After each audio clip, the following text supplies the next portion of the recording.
Have you watched many videos that talk about changing your reality, changing your perspective, possibly even talking about the veil and seeing beyond the veil,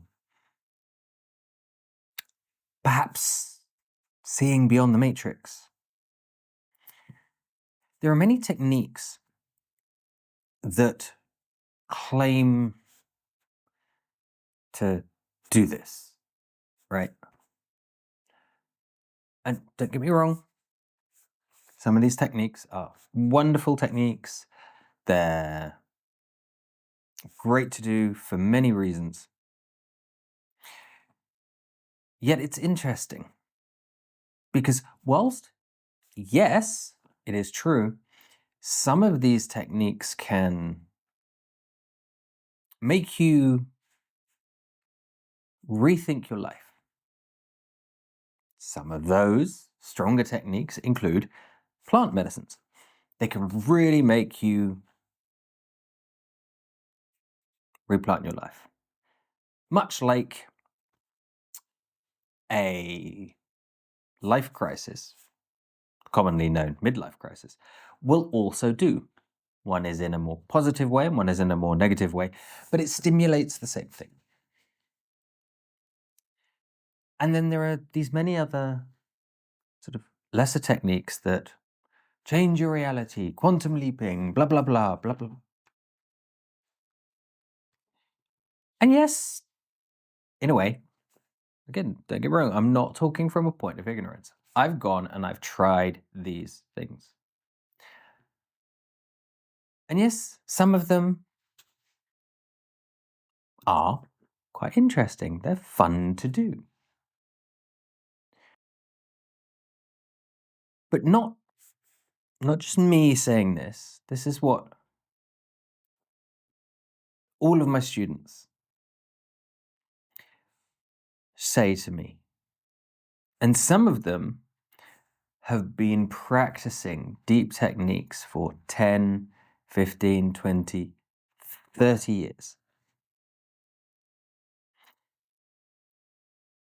And it's not until they awaken their Kundalini do they truly understand what reality is. They're not just changing your perspective on things, but understanding what reality is, what it is we're made of. Being able to see through that veil.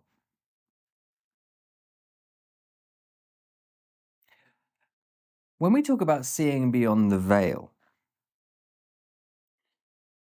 is when you see beyond the veil. So they'll say, oh, I saw all these things going on and saw my life flash before me. And so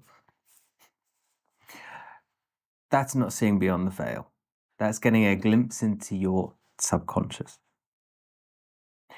When you truly see beyond the veil, and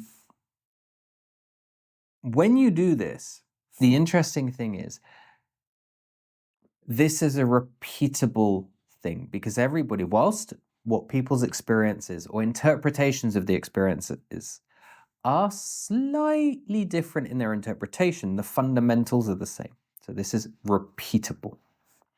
Much like that technique that they talk about, if you take DMT and then you look at a laser, then you see through it.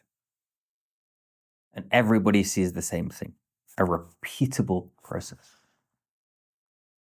But when you see through the other side and you see through the veil, it's not you instantly understand, and because when you see through the veil, it is another language. You don't suddenly have all the answers. We're not talking about connecting to consciousness. That is something slightly different.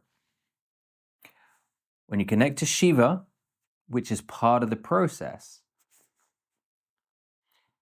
but when we see beyond the veil, we get presented with something that we're not used to, that we don't understand. And so it takes time to sit with it and start processing it, and for our brains to put it together. Much like when we see something we've never seen for the first time, it's like, what's that? We have to pick things from our previous experiences and try and piece it together to see some sort of pattern, to understand what it is. So if you truly want to see beyond the veil, if you truly want to change your reality, and not just a little quantum shift, going from this perspective to that perspective, which, don't get me wrong, that can be great. But if you really want a permanent, life-changing experience,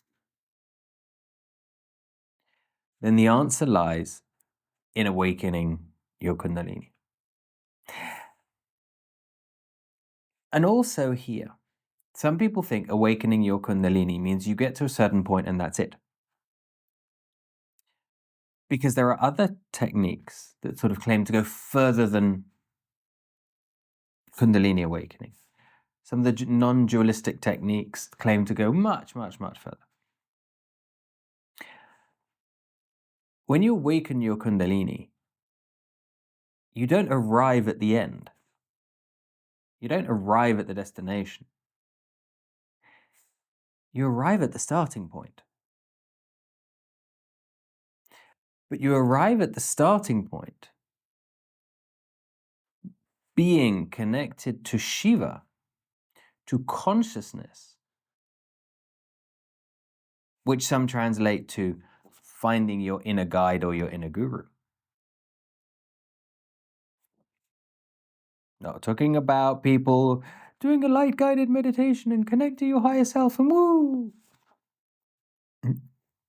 Nah, not even in the same ballpark.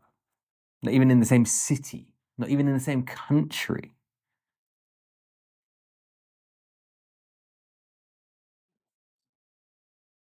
When we get there, and this point, and we are connected to consciousness, and we see beyond the veil, we can see and understand without having to consciously process the information anymore. That's what we're talking about. So if you are interested, now this isn't an easy journey. This isn't a quick fix that do in 5 minutes. Do this guided meditation or this hypnosis or listen to this or repeat some affirmations for 5 minutes and then suddenly, woohoo! Or watch this 10-minute video and suddenly. No. Kundalini awakening is a process, and it's a process that, whilst the connections happen fairly quickly, it takes preparation work to make sure we do it safely. It's not something that can be shown in one video. It's a process we go through over several months, several years. If we do it by ourselves, it can take you 20 years quite easily. If you wish to do it faster than that, if you've had a lot of training, it can be done in a couple of months. If you are starting from the beginning, it can take about a year. How do I know this? Because this is what I do with people. If you're interested in walking that path, go to theawakenenergy.com. Come seek a training with me. And let's awaken your Kundalini. Now, with that said, Not everybody gets to the same place, because it will depend on your previous workings. It will depend on, just as anything, your natural abilities. And so whilst we can raise Shakti, get connecting into Shiva, where you get to within the time does depend. So not everybody goes as far as everybody else. Some people can go all the way. Other people get to a place. And what you find is people get to a certain place for a certain reason that they need to process in that place before they can move on. If you're interested, come find me at theawakenenergy.com. If you really want to change your reality, and if you really, truly, not playing any games, not any quick fixes, but you do want to see beyond that veil. And if not, hopefully I will see you in another video.